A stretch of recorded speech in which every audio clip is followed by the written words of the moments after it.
fiasco that it turned out to be. But we're joined this morning by Adam Heller. Good morning, Adam. Good nice morning. To see you again, a behavioral analyst. Sabrina Ederle was the journalist who, if you have not heard the story, and I can't imagine how you didn't, she went fishing for a story. She had a story she wanted to tell. She went looking for someone who would provide her with that story, and it turned out to the claim that there was a rape by a bunch of fraternity members on the UVA campus.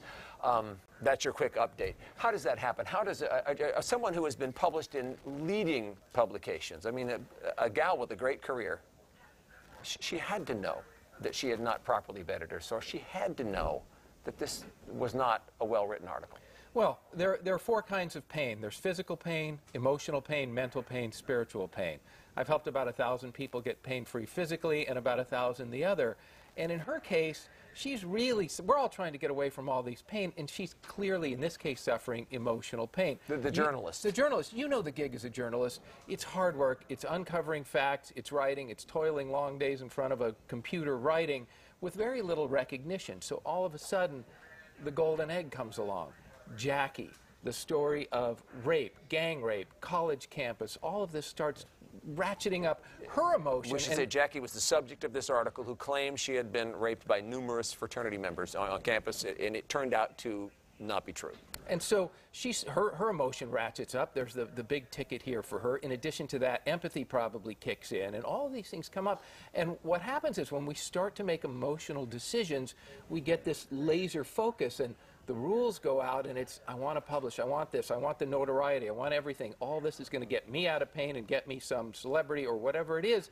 And the decision-making goes out the window. And look, we all do this. It's how we ruin relationships, we overeat, we overdrink, and in some cases we write bogus stories. Yeah, we don't all do that. I mean, that in our profession I would say it's unforgivable, and yet she's not being fired. What motivates Jan Winter, who the publisher of that magazine, to not fire her? Well, I think it's emotion all around. Obviously, in a lot of situations, the person would be fired. Probably he feels some credit. Clearly, the editors didn't jump in. They didn't do their job. Also not being fired. They bought into the same process, and I think it's emotion all over.